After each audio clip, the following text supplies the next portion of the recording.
How do we, as marketers, strike a balance between leveraging AI for efficiency, but really maintaining an authentic human tone? To me, the way that I leverage AI is, first of all, you have to think about consistency. And especially if you're in a fast moving tech environment, everybody's creating things really quick. You want to get out there, you want to respond. It's super easy to lose track of the brand, right? Even if you try to put it out there and communicate it. AI tools allow you to incorporate, here's our brand voice, here's our brand tone, here's our key messages, here's insights about the audience, so that as you're developing content, it's a lot easier to stay on brand. So I think that's the first piece that's really important. How you stay authentic is, if your brand positioning and your go-to-market messaging and you really understand your customer is strong, then you are more likely to have messages that resonate. That's the first piece. The second piece, anyone who knows me knows that I talk about this all the time. It's so easy to get caught up in the features and the benefits, but humans by nature are emotional decision makers.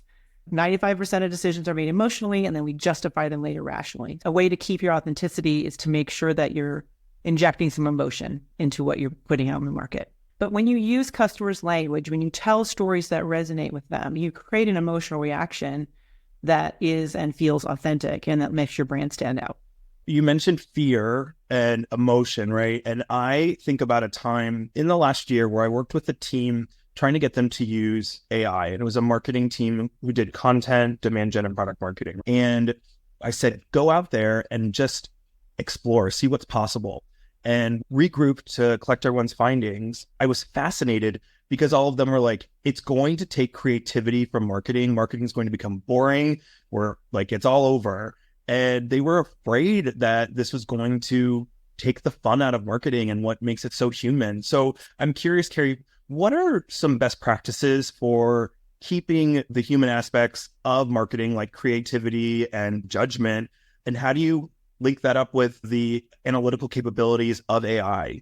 What I look for is using AI for the repeatable, sort of the tasks that no one wants to do anyway, and using it in your processes and your systems. Look for things, whether you're a content leader or PMM, what are those routines that you could leverage AI to free up some of your time, get them going on the processes and tasks and automation that way. That frees up your time so you can be more creative and you can spend more time on deep thinking. It's always hard for each of us to carve out time on our calendar. How do you get more of that? I would start there. Even if you use AI tools for creating content and keeping the human in the loop, you hear that a lot right now, you still need as a human to put your experience, your judgment, your final understanding of is this going to resonate or not on it. So there's a lot of opportunity to be creative in how you apply AI, how you use it to free up time so you can be more creative. And I think it actually has a potential to allow more creativity than less. But it will be a shift. It will be an adjustment of how we work. I think that it's this competitive element too. Every company right now is thinking about, how do I get ahead with AI? How do I move faster? It's often a crowded market. And a lot of the competitors out there are saying a lot of the same things. Curious how you think about AI tools and techniques and differentiating yourself from competition. I think the first thing is, same as I mentioned at the beginning of our discussion around how you should use AI for understanding your own market, your own customers, your own product offering, and how that's resonating. You can do the same thing with your competitors, right? So you can still leverage AI to understand, like, where are there similarities? Where are there parts of the landscape that maybe nobody's talking about or addressing? There are tools out there now that you can literally put competitors' websites in, your own websites. It's incredible where that shortcuts just the foundational understanding of what's going on. To differentiate versus competitors, I think it's still the same thing. The first piece is, how is your product market fit, right? It's going to force everybody to be a lot more honest with themselves about the product market fit of what you do have. And are you really offering something to customers that is meeting a need or a pain that they have or they don't realize? And then secondarily, what's ownable by you? Where are those differences versus your competitors? So it's the same marketing principles that we've always been using. I think AI just allows us to get at those insights more quickly in a little bit more objective way. So to me, that's how I would approach it, is get the foundations, look for those opportunities, and then lean in as much as you can in an authentic way and a consistent way with what's different and unique about what you have in the market. Yeah, it almost feels, once you land the foundation, AI even makes it more of a gap between you and your competition if you can really find the product market fit. Yeah, it really is. I think the other thing too is super interesting, and I'm interested to see where the landscape goes, because of the digital world, it's going to be so much easier to up-level, create, be more consistent, flood the market, which I think we're seeing in some cases of content that it almost becomes overwhelming. And I wonder at what point will consumers say enough and start craving either very differentiated experiences, in-person experiences. Not to say that our events should just be all the kinds of things we've always done, but we have little micro meetings, micro events. I think it's going to challenge us as marketers and in go-to-market in general to think differently about how we create these engagements with customers outside the digital world. Because I think the digital world, as everyone gets up to speed on AI and content creation, that the bar will be raised and people will start to maybe feel a little bit overwhelmed and crave something different. That's spot on. I think that's what consumers and buyers are going to be looking for. It's crazy to me the number of LinkedIn comments that you see now that are just, you can tell are generated by, and people are no shame to your game, but it's not connecting with your buyers. And so that's going to impact trust. One of the things that I really appreciate about the work that you do specifically is around how brand is about connecting with the customer. How can brands maintain that transparency and build that trust with their customers when all of this is happening? And how can we prevent the risk of having bias in our AI systems? I think that's a two-parter question.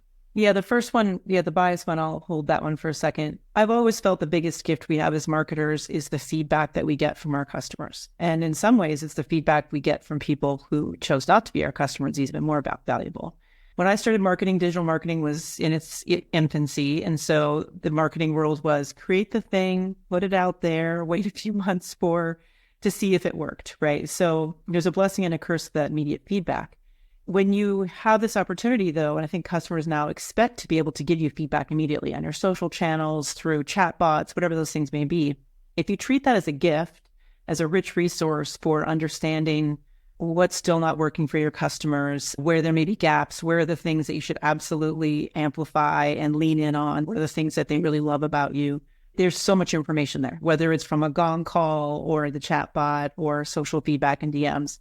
The whole company should treat that as gold because it's really the place where those rich insights. And as a marketer, I always really want to understand exactly the language the customers are using when they give you that feedback. Because when you take their words, as opposed to putting into all kinds of jargon that we feel like we need to do, you take their words and play them back to them, they feel heard, they feel validated in their decision to choose you or to even consider you.